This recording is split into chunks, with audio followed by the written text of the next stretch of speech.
Welcome back to the sweltering kitchen of the original beef of Chicagoland. Season 1 of The Bear threw us headfirst into the messy, stressful, and strangely captivating world of Carmy Berzatto. Carmy and Sydney begin to develop a menu for The Bear and bring in Natalie as project manager for renovations. Needing more funds, they ask Cicero for an additional $500,000 loan. He agrees under the condition that if the loan is not paid back in 18 months, he takes ownership of the property, estimated to be worth $2 million. Sydney asks Tina to be her sous chef, to the latter's delight. Carmy, Sugar and Sydney plan to open the restaurant in 3 months. Construction delays occur, including the discovery of a mold problem. Sydney has dinner with her father, who expresses his concerns about her choice to open a restaurant. Sydney sends Tina and Ibra to culinary school. Meanwhile, Carmy reconnects with his childhood friend Claire, now a resident in emergency medicine, but intentionally gives her a wrong phone number. Carmy continues to attend Al-Anon meetings, where he discusses his struggle to find time for leisure and enjoyment. He and Sydney prepare their menu, but realize they have to get out of their routine and sample food at other restaurants. Claire gets Carmy's real number via fax and asks Carmy to help her pack up her mother's house. Carmy subsequently bails on his plans with Sydney, so she goes to restaurants around the city to sample dishes. Gathering inspiration, she also receives feedback from a former colleague who stresses the importance of having a business partner she can trust. Sydney returns to The Bear and becomes upset when she discovers Carmy has been making large decisions without consulting her. 2 months before the planned opening, Carmy learns from Natalie that she is pregnant. Richie and Fact continue to lead construction efforts, while Sydney begins screening new employees. Meanwhile, Marcus is tasked with developing 3 unique desserts for The Bear. He temporarily leaves his terminally ill mother to travel to Copenhagen to learn from Luca, a skilled pastry chef, and the two quickly form a kinship. Luca recounts being humbled about his level of talent after working with a more skilled chef implied to be Carmy, and how he has since found a better balance between honing his craft and appreciating life outside the kitchen. Marcus is inspired by the experience, while growing feelings for Sydney. Sydney continues developing the menu with help from Tina, who is thriving in culinary school, although Tina is troubled when Ibra stops attending. Natalie convinces Cicero to expedite permit applications. Claire accompanies Carmy to drop off a liquor license application, where the pair bond. She convinces him to accompany her to a party, where Carmy realizes Claire represents the release and enjoyment he has been searching for. After the party, Carmy takes Claire to see the restaurant, walking in on an argument about Richie stealing electricity from a neighboring building. When the restaurant clears, Carmy and Claire share their first kiss. Approximately 5 years before The Bear is set to open, Carmy returns from Copenhagen to spend Christmas with his family. Michael and Carmy warn Natalie not to ask their volatile mother Donna if she is okay.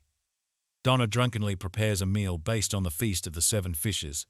Carmy's cousin Michelle encourages him to stay with her in New York to pursue his career, noticing how the family's dysfunction weighs on him. As they await dinner, the group debates the ambiguous origins of the 7 Fishes tradition. Donna's on and off boyfriend Lee offers his own interpretation, but an intoxicated Michael repeatedly throws forks at him. Ignoring her brother's warning, Natalie asks an upset Donna if she is okay, leading Donna to have an emotional outburst. Michael throws another fork at Lee when he scorns Donna's behavior, and a fight nearly occurs, only to be interrupted when Donna crashes her car into the house. Richie is sent by Carmy to Eva, an upscale fine dining restaurant, for the week's education. Richie is deeply skeptical of the restaurant and annoyed by having to wake up before dawn to meticulously clean forks. After seeing how dedicated the restaurant staff are to their customers, he has a change of heart, becoming enthusiastic and learning to expedite a busy dinner service.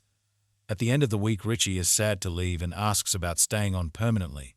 Believing that Carmy is trying to get rid of him, he meets the owner, Terry, who recounts the origins of the restaurant and how she overcame professional setbacks.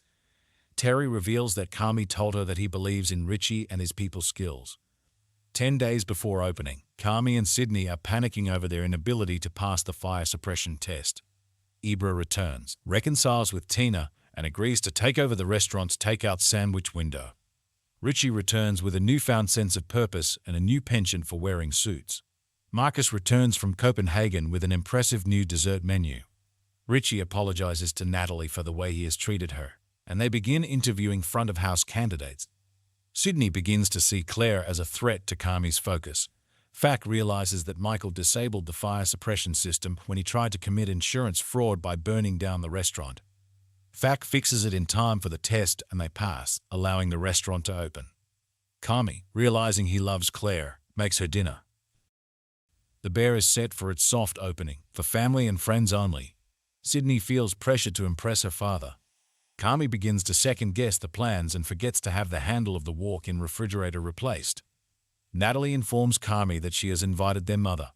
Richie and Natalie see the restaurant is fully booked for 2 weeks, but need to increase reservations to stay profitable.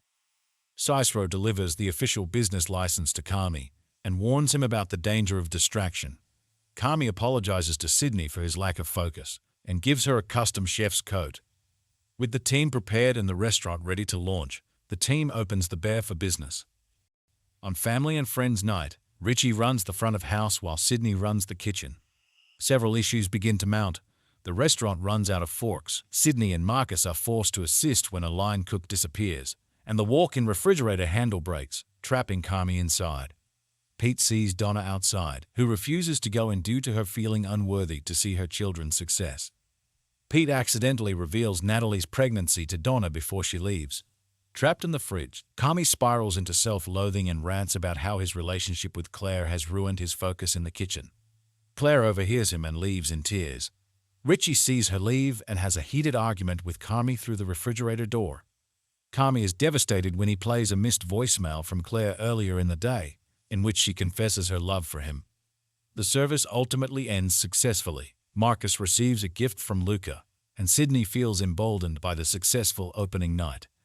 The Bear Season 2 continues the show's signature frenetic energy, balancing intense kitchen drama with character development and moments of dark humor. While the ending doesn't offer definitive answers, it leaves us invested in the characters and hungry for a potential Season 3. Like and subscribe for more show recaps. Let us know your thoughts on the Bear Season 2 in the comments below.